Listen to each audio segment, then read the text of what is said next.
여러분 삶을 아십니까? 이 삶은 지금도 치열한 영적 전쟁입니다.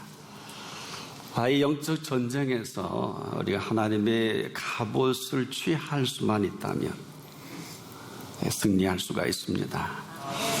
지금도 저나 여러분이나 우리의 모든 생각을 사로잡아서 예수 그리스도께 복종케 할 때 이제 친히 예수님이 우리에게 너희가 세상에서 환난을 당하나 담대하라. 내가 세상을 이기었노라. 싸움을 우리가 싸우는 싸움이 아니라 예수께서 싸우시는 싸움이다.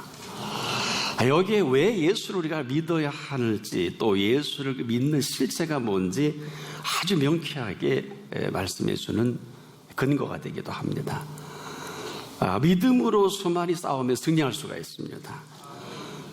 자, 지금도 왜 믿음일까요? 삶은 내게 일어나는 일의 10%와 그 일에 대한 90%의 응답으로 이루어지고 있습니다. 그래서 일어나는 일의 10% 언제든지 우리는 그냥 벌어지는 일이다 이렇게 생각할 수가 있어요. 그런데 어느 한순간도 범사는 우리가 이렇게 그냥 이루어지는 일은 없습니다. 사람들이 흔히 나와 관계가 없다 이렇게 생각하면 관계가 없습니다. 그렇지만 그 일에 대한 내 반응입니다. 여기서 우리가 이루어지기도 하고 이루어지지 않기도 하는, 근데 우리가 거의 90%가요 쓸데없는 일에 우리가 대단히 열심히 합니다. 이 쓸데없는 일이라는 것은 우리의 감정처리입니다. 이 감정에 대한 것이 오늘 우리의 관건인데, 어떻게 보면 그럴 필요도 없고 그럴 이유도 없는 일에 매우 예민하고 대단히 용감합니다. 이것으로 인해서 가장 소중한 것을 놓치게 되고 소중한 기회를 상실해 버립니다. 그래서 오늘 내가 어떤 반응을 하느냐, 그 소중한 일에 반응을 하면 소중한 결과를 맞이할 수 있지만은 그렇지 못할 때, 그래서 우리가 하루를 시작할 때 어떻게 시작합니까, 여러분들? 어떻게 하세요? 이게 관건이에요. 지금 이 시간 이전은 별로 중요하지 않아요. 중요하지 않아서 중요한 것이 아니라 바로 지금 너무 힘들거든요. 내가 일어난 일로 인해서 우리가 상당히 어렵고 힘들 때 정녕 우리는 감사할 수 있을까? 여러분, 범사에 감사하라는 이 얘기 모르는 사람은 없어요. 근데 범사를 이렇게 보면 감사할 게 없어요. 지금 내가 내 자신을 볼 때 쓸데없는 일에 휘둘려서 마음을 빼앗기고 시간도 빼앗기고 가장 어리석은 일에 휘둘려 버리는 그 좋은 기회에 다 놓칩니다. 그 좋은 시간 다 빼앗겨버려요. 그 좋은 이 모든 걸 또 송두리째 빼앗겨버리는 이런 실상이거든요. 예수님 누가복음 13장 우리가 4절 5절에 딱 2절인데요 대단히 중요한 말씀을 하셨어요. 실로암 망대가 무너져서 18사람이 치여 죽습니다. 사실은 이 공사는 빌라도가 수로 공사로 이 일을 저지르다가 저지른 거예요. 이 사건을 두고 예수님이 이런 표현하십니다. 예루살렘에 있는 많은 사람들이, 즉 이 엄청난 너희들보다 죄가 더 많아서겠냐, 굉장히 중요한 것입니다. 우리가 이 사건을 두고 한번 휘둘린다면 5년 10년을 가도 풀지 못할, 그러나 예수님은 누구십니까? 빌라도도 알고 18사람이 치워 죽은 것도 알고 건축 설계사가 해먹은 것도 알고 다 압니다. 다 감옥에 쳐놓으라고 하는 게 정의예요. 근데 예수님은 그렇게 말씀하지 않습니다. 이렇게 죽은 사람들이 죄가 많아서가 아니라 너희도 회개치 아니하면 이와 같이 다 망하리라. 그리고 다음 구절이 없어요. 그리고 제자들이 물어야 되는데 묻질 않아요. 쓸데없는 일에 휘둘리지 말라. 우리가 지금도 우리의 모든 상황은 시간도 주신 시간이에요. 기회도 주신 기회입니다. 사실 보면 모든 상황은 다 하나님이 만들어 주신 상황인데 나만 몰라요. 자, 이 모든 상황을 내 마음과 내 생각이 주도해서 맞지 않는다는 거예요. 틀린 건 아니에요. 하지만 맞질 않아요. 그러다 보니까 어처구니 없는 일들이 벌어지는데 가장 대표적인 케이스가 기분 나쁜 거예요. 이 기분 나쁜 이 한 가지로 놀랍게도 이 온 세상이요 탐탁질 않아요. 이 기분 나쁜 이 한 가지 때문에 범사가 다 마땅치 않은. 저는 어려서요 연로한 분들이 기분 나쁘면 꼭 하는 말씀이 있으시더라고요. 그걸 별로 아닌 것처럼 여겼어요. 제가 보기에 별거 아닌데 꼭 당신 마음이 들지 않으면 아이고 다 굳잖아, 세상 굳잖아. 이게 할 소리가 아니더라고요. 여러분, 범사가 일어나는 이 한 가지 탐탁지 않은 것 때문에 심지어 하나님까지도 마땅치 않게 여긴단 말이에요. 여러분, 그 상황 속에 하나님이 나타내 보이시는 일을 내가 이렇게 평가해 버린다면 세상에 이처럼 어처구니 없는 일이 어디 있을까요? 내가 기분 나쁘다는 이유 하나로 하나님마저도 기분 나쁜 하나님이 됐고요, 하나님마저도 마땅치 않는 이 거역과 거부를 어떻게 하시겠어요? 지금도 믿음을 빙자해서 아마 실로암 망대에 18사람을 파헤치고자 했으면 지금도 아마 어마어마한 소용돌이가 휘몰아칠 것입니다. 근데 예수님은 딱 한마디로 정리합니다. 이 일이 얘기하고 보는 모든 자들아 들으라. 너희도 만일에 회개치 아니하면 이와 같이 다 망하리라. 이것이 지금 범사입니다. 우리가 지금도 범사를 내 멋대로 해석하고 또 해석하는 것은 우리 마음이겠습니다만은 만일에 하나님의 모습이 아니라면 어떡할까요? 한마디로 그 태도 하나가 하나님을 거부하기도 하고 하나님을 인정하기도 하는 이 사실을 알지 못하는 이 현상이 또 이 범사가 이렇게 안타까운 것입니다. 그래요. 이 범사는 어떨? 사실 그냥 그대로만 인정해도 그거 괜찮은 거거든요. 근데 절대 그렇지 않단 말이에요. 우리가 한번 좀 조심해야 될 거, 하나님은 지금도 저와 여러분이 뭘 하라는 것이 아닙니다. 이미 해주신 그 모든 이루어 놓은 그 사실을 인정하라는 거예요. 우리가 왜 하나님이 세상을 이처럼 사랑하사 독생자를 주셨으니 이는 저를 믿는 자마다 멸망치 않고 영생을 얻게 하려 함이라 했을까요? 지금도 우리는 이 현실에 대한 감각이 상당히 이상하게 민감해요. 우리가 현실을 직시하다 보면 이 가운데 하나님의 살아 역사하심을 볼 수가 있습니다.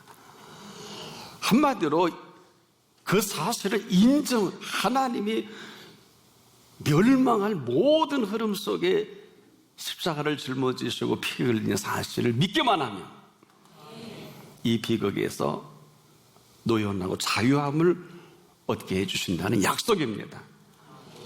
우리가 이 사실을 알지 못하면 여긴 기도응답도 없어요. 하나님의 뜻을 함부로 원할 수도 없습니다.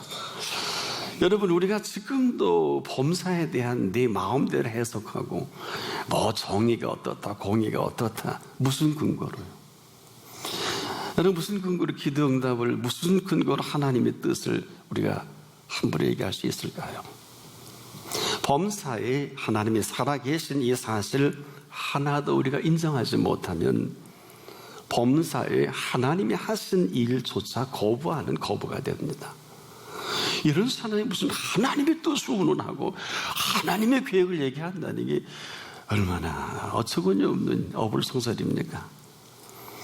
원수마귀만 해도 그래요. 저와 여러분 보고 게임하라 그러지 않았어요. 우리는 할 수도 없고 하면 백전백패합니다. 사실 상대 안 하면 되는 거거든요. 그런데 우리가 참다 못해 반응합니다. 이것이 천추의 한이 되는 게 얼마나 많이. 우리 그렇게 얘기하죠. 더 이상 못 참겠다. 그거는 차라리 처음에 폭발하는 게 나아요. 무슨 얘기일까요? 참을 필요가 없어야 합니다. 무슨 얘기일까? 쓸데없는 일에 관여하지도 말고 버리지도 말고. 그래서 지금도 우리가 일어나는 이 모든 일에 대한 내 반응과 이 모든 일이 일어나는 것에 대한 일들이에요. 사실 안타깝게도 삶은 지금 일어나는 일이 90%와 그 내 반응 90%로 이루어지면서도 지금 일어나는 모든 일들의 90%가 전부 내가 만든 일들이에요. 하나님 만드신 일이 없어요. 어떤 일도 내가 기껏 사람 만들어 놓고 나서 상황을 탓하고 너 때문에. 사실 여러분 어때요? 분명히 그 반응을 해서 그렇게 나타난 거거든요. 내가 모른 척 하는 거예요. 내가 하는 게 옳은 거예요. 아니면 어떻게 하실래요? 그렇지 않습니까? 한마디로 제대로 반응하지 못한 이 반응이 오늘 우리에게 부메랑처럼 그냥 다가옵니다. 자, 보세요. 비 오는 날 여러분 우산 없이 거닐면 비 맞는 게 당연한 거거든요. 정말 비 안 맞으려면 비 오는 날 나가지 않으면 되잖아요. 그리고 비가 오면 우산을 준비하면 됩니다. 그런데 그렇지 않다고요. 보십시오. 비 오는 날에 거리에 나가서 비를 맞습니다. 또 맞습니다. 따는 비가 그칠 줄 알았대. 벌써 하나님이 되어버렸어요. 그런데 비가 내려서 옷을 젖지 않습니까? 왜 이렇게 비가 안 그쳐? 자기가 그쳐야 돼요. 오늘 왜 이렇게 비 오는 날 약속을 잡았어? 벌써 친구 탓합니다. 약속 탓하고 이런 날 비 오는 날 왜 이런 일을 시켜서?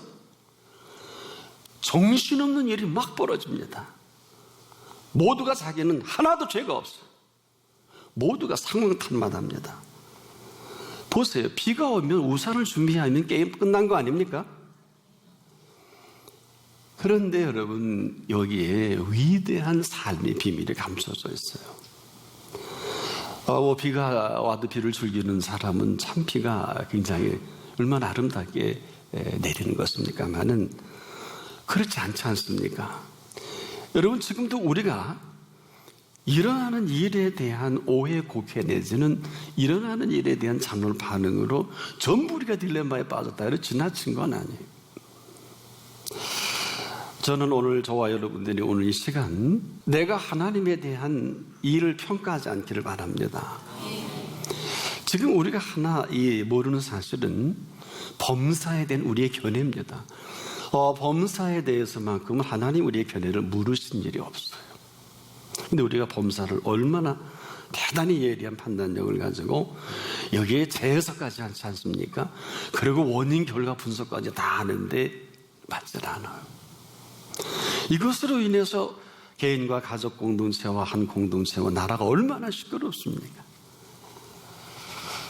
그러나 이 범사에 되어지는 이 모든 일들을 주도하시는 분이 오늘 이렇게 말씀하십니다. 범사에 감사하라.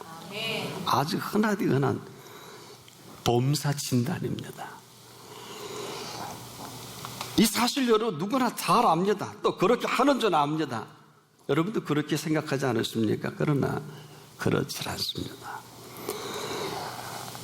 이 범사를 누구나 잘 알지 못해요. 또 그렇게 하질 않아요. 만약에 그렇게 한다면 이 삶처럼 오묘하고 신비로운 게 있을까요? 정리해보면 이렇습니다. 범사는 그냥 온 범사가 아닙니다. 이 범사는 역사가 참 깊어요. 우리만 몰라요. 여러분 오늘이라는 이 투데이라는 이 시간이 어제 없이 오늘이 왔을까요? 그저께 없이 오늘이 왔을까요? 오늘의 대한민국은 흔히 5,000년 역사를 얘기합니다. 하나도 안 틀리잖아요. 그러나 우리는 지금 오늘만 얘기합니다. 그리고 곤경에 처합니다. 그리고 어렵다고 합니다. 누가 범사를 그렇게 하라고 하셨나요? 혹시 죄송하지만 범사에 오늘 가장 어려움을 당하시는 분은 한번 깊이 경청하시길 바랍니다. 범사는 그렇게 만든 범사가 아닙니다. 우리의 이 모습 이대로는 절대로 하나님이 만드신 범사가 아니에요. 그럼 하나님의 범사는 어떤 범사일까요? 저나 여러분이나 전혀 수고하지 않고 어느 누구도 만들지 아니한 이 범사가 나를 찾아준 범사입니다. 이 사실을 모르면 일평생 헛된 삶을 살다가 마감할 수밖에 없습니다. 뜬구름을 잡다가 핑크빛 무지개를 쫓아서 살아가는 일평생 헤매는 것은 내 마음이에요. 그 결과를 맞이하는 게 인생이라는 점은 너무 심한 걸까요? 전혀 있지도 않고 있을 수도 없는 일에 푹 빠져서 허황된 자기 도취에 빠져 헤매다가 끝을 맞이하는 거예요. 항상 원망합니다. 너 때문에. 맞는데 틀려요. 너 때문이 아니라 나는 어디 있었을까요 그때? 얼마나 우리가 내 마음대로 하는 세상인지 우리가 잘 알지 못해요. 한마디로 지금까지 저나 여러분이나 거의 하고 싶은 대로 살아온 그 결론이 오늘 우리의 모습 아니에요? 여기서 어떻게 피할 수 있겠습니까? 그래서 지금 내 모습은 내 결론이에요. 언제 누가 그렇게 하라고 했어요? 아니거든요. 내가 그렇게 생각하고 내가 만들고 내가 그렇다는 것이지 아니라면 어떡하실래요? 그런데 이 범사는 모름지기 그런 범사는 아니에요. 그래서 오늘 이 시간은 우리가 한 일로 인해 딜레마에 빠지고 상상할 수도 없는 어려움에 처해 있는 것은 전부 내 작품이에요. 혹자는 그럴 겁니다. 목사님, 그거 하나님이 하신 일인데 그럼 왜 불만하세요? 왜 딴소리 하세요? 그 어려움이 하나님이 하신 일이면 기뻐해야죠. 죽을 때 죽더라도 망할 때 망하더라도 안 하잖아요. 그렇기 때문에 아닌 거예요. 모름지기 지금 이런 범사가 어떤 범사입니까? 저나 여러분이나 이 범사에 이렇게 살아있는 기적보다 위대한 기적은 없어요. 그렇지 않은 것은 하나님을 모독하는 것이고, 하나님 모독은 모독으로 끝나지 않고 말이나 행동으로, 우리 국어사전에 보면 모독은 이런 뜻을 가지고 있더라고요. 말이나 행동으로 더럽혀 욕되게 함. 하나님 모독은 하나님을 더럽히고 욕되게 한 그 결과가 아닐까요? 이러고도 괜찮은 줄 아는 게 얼마나 우리가 참 그렇습니까? 그런데요, 여기에 답을 해야 돼요. 이미 우리가 만든 것이기 때문에. 그 결과 보기가 얼마나 민망하고 그 결과에 살아가는 우리 삶이 얼마나 좀 고생스럽습니까? 그런데 사실 전혀 그럴 필요도 없고 그럴 이유도 없는 일들이거든요. 근데 그렇게 된 것입니다. 정리해 볼게요. 그렇다면 범사는 어떤 범사냐? 이 범사는 범사를 지으신 분의 범사입니다. 범사를 만드셨습니다. 범사를 주관하십니다. 그리고 범사를 통해서 하나님께서는 지금도 하나님됨을 드러내 보이시는 하나님의 범사입니다. 정리해 보자고요. 자, 오늘 비가 내립니다. 지금 비가 내리고 있거든요. 이 비가 나와 관계가 있다면 비가 내리고 있다는 게 맞아요. 나와 관계가 없으면 이런 표현합니다. 비는 내리고 있다. 비가 내리고 있다는 것, 이 사실과 비는 내리고 있다는 사실은 하늘과 땅만큼 차이가 있어요. 하나는 나와 관계 있을 때 이렇게 표현하고 나와 관계 없으면 이렇게 표현한다는 거예요. 이것이 이제 하나님은 살아계신 하나님이라고 할 때 오늘 이제 여러분의 몫입니다. 자, 오늘 하나님은 살아계십니다. 이렇게 표현하는 것과 오늘 하나님이 살아계십니다. 어떤 뉘앙스입니까? 아니, 어떤 팩트입니까? 하나님은 살아계십니다. 하나님이 보호하사 우리나라 만세. 하나님은 살아계시는 거예요. 하나님이 살아계시다는 것, 나와 주관적인 관계입니다. 이 부분이 우리가 지금 답을 못합니다. 이러고도 하나님과 관계가 있대요. 아니거든요. 누구나 다 하나님 살아계시는 걸 인정하고 안 인정하는 사람들이 있을 수 있지만 하나님이 살아계십니다는 내가 살아계신 하나님이거든요. 그래서 범사는 지금도 범사에 감사하는 사람의 범사입니다. 범사에 감사할 이유가 없으면 자꾸 범사에 감사하면 짜증이 나지 않습니까? 아닌데 자꾸 그렇다거든요. 하지만 이 범사에 감사한 사람에게는 이 범사가 보통 범사가 아닙니다. 어떤 범사일까요? 이 범사가 범사에 감사한 사람에게는 이 조사를 잘 들으셔야 됩니다. 조사. 이와 가 차이가 하늘과 땅만큼 차이가 있어요. 범사가 범사에 감사한 사람에게는 모든 범사가 그를 찾아준 범사입니다. 이 사실이 얼마나 놀랍고 위대한 일입니까? 이 사람에게는 모든 범사가 나를 찾아준 범사가 됩니다. 놀라지 마십시오. 이 사람은 온 천하를 얻은 사람이에요. 모든 범사가 그를 찾아준 범사를 근거로 삼습니다. 이 사실을 사람들은 알지 못하고 범사를 지으시고 범사를 주도하신 분께 우리가 인색해요. 근데 범사는 제가 아무리 이렇게 설교를 해도 범사를 지으신 분이 더 잘하시겠죠? 그분은 지금도 범사를 주도하고 계십니다. 그분의 범사가 그분의 모습이고 그분의 범사가 하나님의 살아계신 모습이기도 합니다. 누가 뭐래도 범사는 하나님이 주도하고 계십니다. 오늘 이 사실 앞에 서 있는 사람은 누굴까요? 오늘 여기에 한 분 한 분이 꼭 답을 하시기를 바랍니다.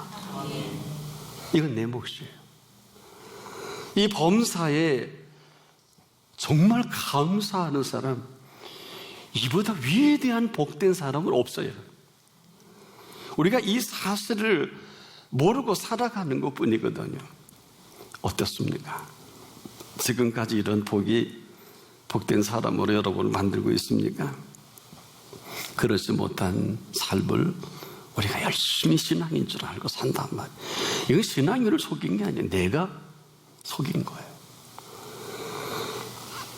여러분, 이 사실을 우리가 아무리 강조도 지나치지 않는 것은 누가 뭐래 그래도 여러분 어때요? 지금 이 텔레비전에 3D를 보면서 막 입체적으로 나타나고 운동 경기를 볼 때 3D. 여러분, 하나님의 범사는 3D 정도가 아니에요. 하나님의 범사는 창조의 하나님이십니다. 그래서 삶의 그 오묘함과 신비로움으로 만들어진 가장 위대한 창조가 범사예요. 나만 모르고 있는 거예요. 이 범사의 은총 속에 들어온 사람은요, 죽을 때 죽더라도, 망할 때 망하더라도 절대로 하나님 원망하지 않습니다. 절대로 다른 사람 탓하지 않습니다. 오늘 내가 이 범사 앞에 서 있다는 사실보다 가장 위대한 사실은 없습니다. 이 사실이 지나가면 우리는 멸망의 컨셉이지만 이 사실 앞에 서 있으면 영생입니다. 그래서 지금 이 범사에 대한 저나 여러분이나 한 분 한 분을 향해서 묻고 계신 거예요. 너에게 있어서 범사는 어떤 범사냐? 이보다 중요한 게 있을까요? 있으면 한번 얘기해 보죠. 생각해 보세요. 세상에 이 범사보다 중요한 것은 없습니다. 이 범사를 모르면 다 모르는 거예요. 이 범사가 밤사이에 오는 게 아니고 그냥 어느 틈에 온 범사 정도가 아닙니다. 이 범사는 역사가 너무 깊어요. 그 역사를 따라 올라간다면 천지 창조부터 시작하는 범사입니다. 그리고 오늘을 맞이하기 위한 저와 여러분의 범사입니다. 이건 우리가 인정하고 안 하고 관계없이 팩트지요. 사실이지요. 성경 66권을 읽으면 계시록만 읽고 창세기는 안 읽으시렵니까? 안 읽어요? 없애버릴까요? 빼버릴까요? 바로 이 범사를 우리 앞에 오늘 펼쳐놓으신 것입니다. 그리고 오늘 저나 여러분을 맞이하게 하신 이 범사에 대한 우리 한 사람 한 사람을 묻고 있어요. 주의할 것은 견해를 묻는 것이 아니라 이 범사를 창조하신 그 범사 앞에 오늘 내 태도를 지금 묻고 계신 거예요. 이 태도는 성공 실패 아무리 공부를 많이 하고 아무리 어마어마한 재물을 모아도 이거보다 중요한 것은 없어요. 지금도 하나님께서는 마찬가지예요. 지금도 오늘 이 어마어마한 이 범사에 대한 우리의 반응을 지금 보고 계신 거예요. 하나님은. 그러면 하나님 보고 계시는데 저나 여러분은 이런 범사에 대한 태도가 묻힙니다. 이 범사에 대한 태도는 오늘의 내 몫이고 앞으로의 내 몫이고 내 생의 마지막의 몫이기도 해요. 저는 지금도 이런 표현합니다. 그리스도인은 노후를 준비하지 않습니다. 그리스도인은 오직 오늘을 준비합니다. 태도입니다. 우리가 오늘도 그리스도인이 아니라면 몰라도 그리스도인이라면 바로 그 태도가 오늘의 내 모습이고 내일의 내 모습이며 내 인생의 마지막의 모습인 것을 잊지 않기를 바랍니다.